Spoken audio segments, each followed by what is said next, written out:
Guess nobody's home. Most of the systems seem to be disabled. Only basic life support appears to be functioning.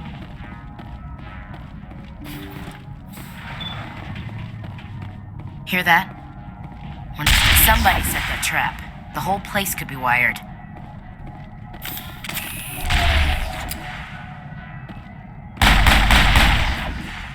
All targets down.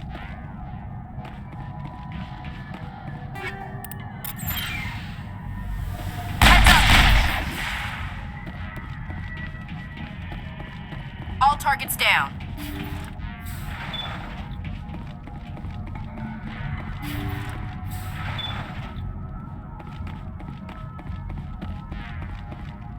Looks like that machine is keeping him alive.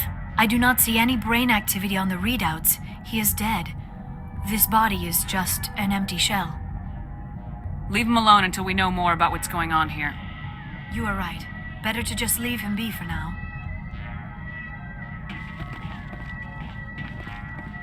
Jacob's not going to make it. His brain was deprived of oxygen for too long.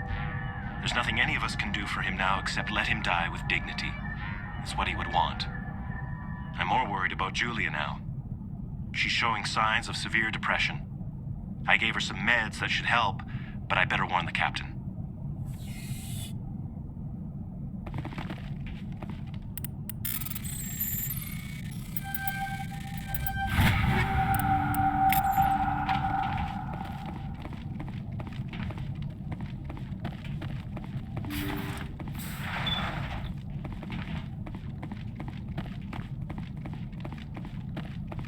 Jacob's gone. They say his brain isn't functioning anymore, and they want to shut off his machines. But Jacob's the only thing in the world that matters to me. I don't know how to help him, and it's tearing me up inside. I just feel so helpless, so damn angry. Dr. Smith gave me some meds to calm down, but I didn't take them. I can't. Not until I figure out a way to help Jacob. I won't give up on him. I won't!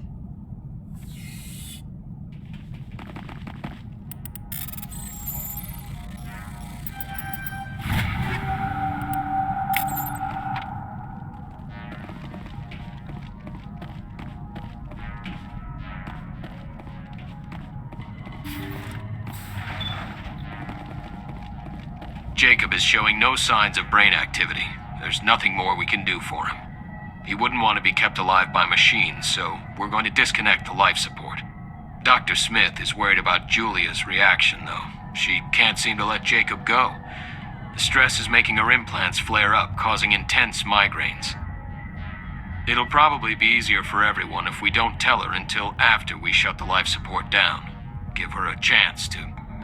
Julia, what are you doing here? Why are you... Look out!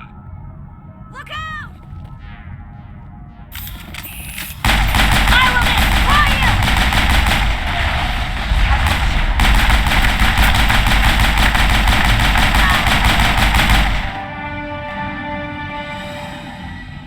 That's the last of them.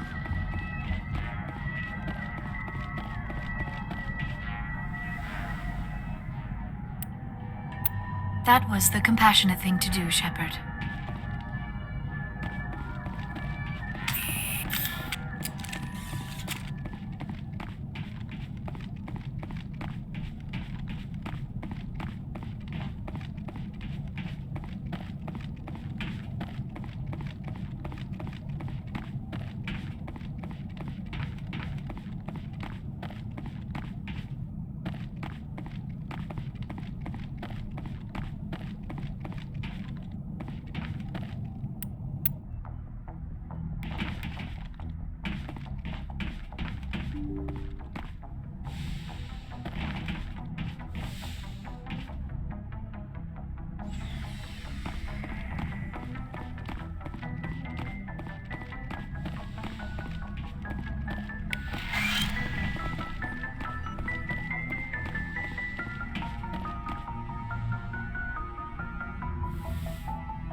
I get the feeling you want to ask me something, Commander.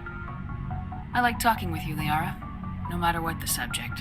You have been very understanding with me, Shepard. Very patient. I appreciate that. I know there are some strange beliefs about my people. I am familiar with the legend of Asari promiscuity, but those rumors have little basis in fact. When one of my people joins with an individual from another species, it is a very deep and spiritual exchange. We do not enter lightly into a union. You make it sound almost mystical. A true union goes far beyond an ordinary melding. It is a connection that transcends the physical universe. Two become one. Thoughts and senses merge, identities intertwine. Memories and emotions weave themselves together, becoming entangled in a single, rapturous whole. It is unlike any other experience. In some cases, it can be a truly life-changing event.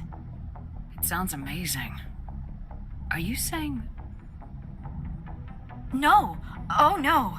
I am not very good at this, am I? I'm sorry, Shepard. I am trying to explain why I have been so... reserved. The Union is more than just sex. It is the lifeblood of my species, the way we Asari evolve and grow as a society. That is why I have never... that is why we must choose our partners with great care. I want you to be absolutely sure about this, Liara. I am only 106, barely an adult by Asari standards, and I spend most of my time absorbed in my research. I never really thought about it, not until I met you. You are very special to me, Shepard. But with all that's happened, Saren, the Geth, the Reapers, I do not know if we are ready for this. These are dark times, Liara. Maybe once all this is over. I'm glad you understand, Shepard. There is too much at stake. We need to put aside our personal feelings and focus on stopping Saren. I wish it did not have to be that way. But we all have to make sacrifices. Let's talk about something else. I should go. Goodbye, Shepard.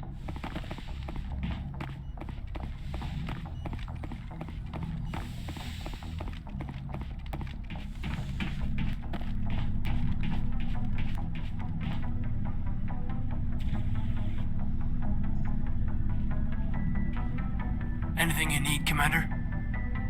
Just trying to get a sense of where the crew's at. Thoughts? I didn't figure you'd have time to talk with all that's going on. There's gotta be some xenobiologists who want to read about the Thorian. The paperwork will keep. Something on your mind? I'm just looking for an ear.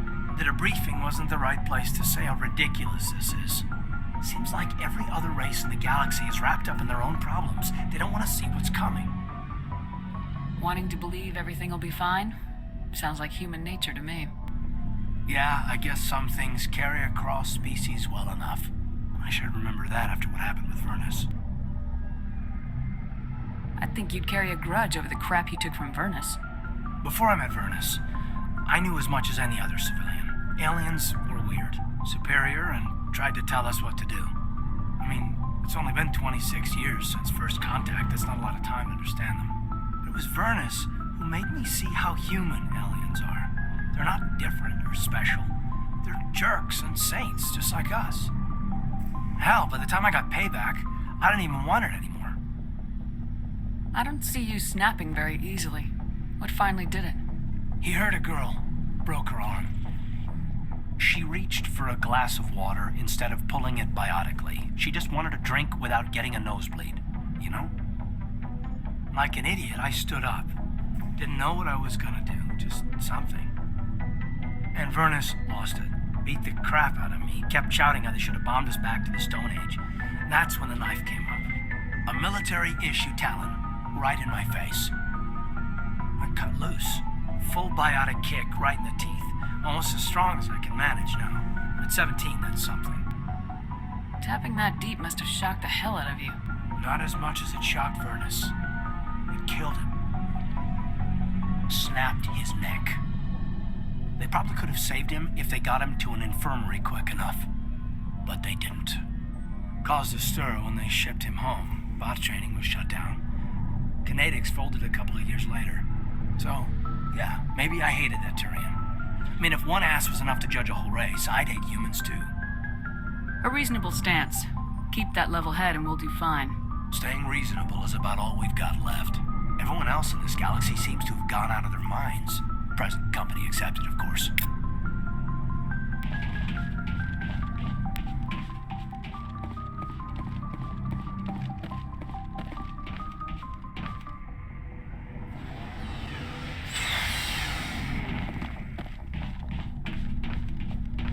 Shepard, So you'd rather be a merc than help your people?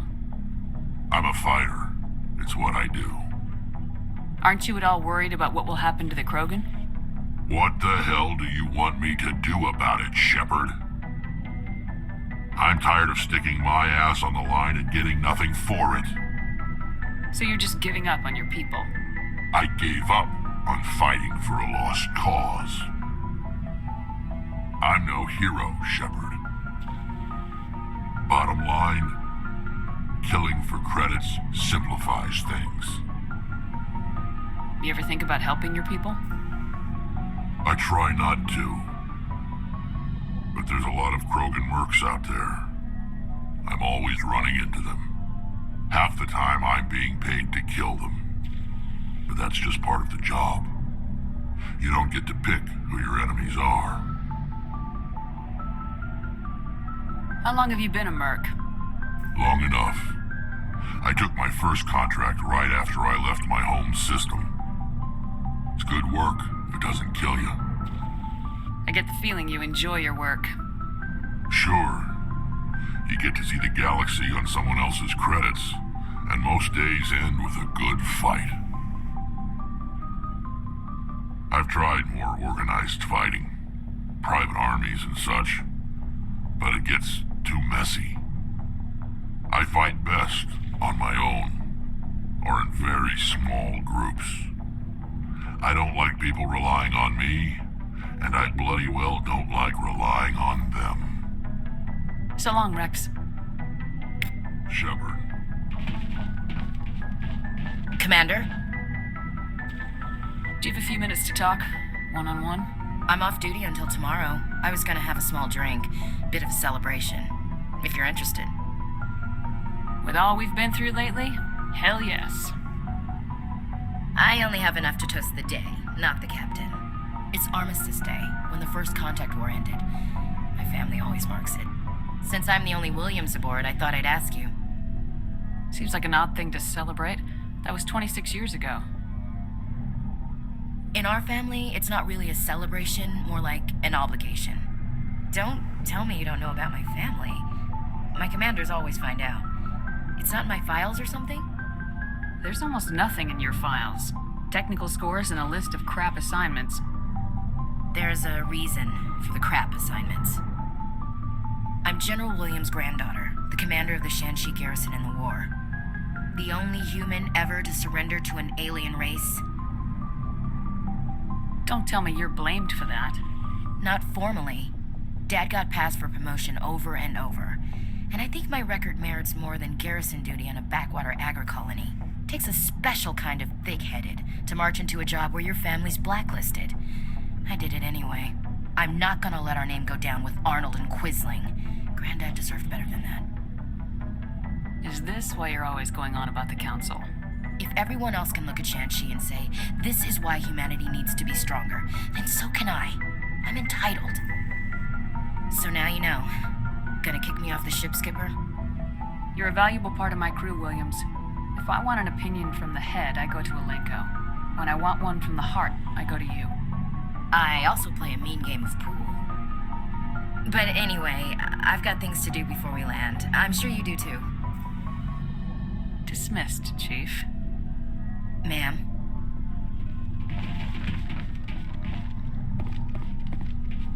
Commander, what can I do for you? Something bothering you? It's Aaron. I'm starting to wonder whether we'll ever find him. He's always one step ahead of us, and he's got those damn Geth. We're getting close, Garrus. We'll find him. I wish I had your confidence. I just can't stand the thought of him getting away with everything he's done. I know you're doing everything you can, and if anyone can catch him, it's you, but if there's anything else I can do to help, anything, just tell me what you want me to do, and I'll do it. I understand your concern, but we will find him. Just make sure you're ready to go when we do. Yes, ma'am. You can count on me.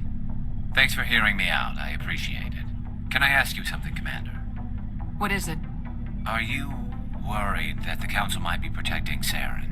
I mean, they were really dragging their heels before. What if we find him, bring him back to the Citadel, and they refuse to act? I get the feeling this isn't a question. Speak your mind, Garrus. Well, maybe we shouldn't give them the chance, Commander. In my opinion, Saren's too dangerous to be kept alive. Too much could happen. He could escape, or the Council might let him go. If we find him, when we find him, I say we make sure we stop him permanently. If Saren won't listen to reason, if he forces my hand, I'll kill him in a heartbeat. But only if it's absolutely necessary. But what's the point in keeping him alive? It just gives him an opportunity to escape or convince the Council to listen to him. And what about the Geth? They might try to free him. We know more about Saren's plans than anyone. But what do we really know? If we just kill him, we lose the chance to find out. Yeah, I see your point. Do you really think there's more to know, other than the fact that he's a raving lunatic? Maybe, maybe not. But it's not a chance I'm willing to take. Yes, ma'am.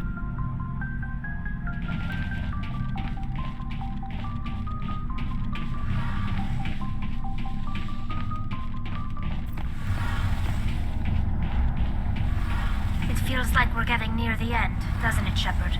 With Saren, I mean. It won't be much longer. One way or another, it'll all be over soon. You'll find the conduit before he does. I know you will. You have to. And after this is all over, when my pilgrimage ends and I go back to my own people, I'll be proud to say I was a part of it.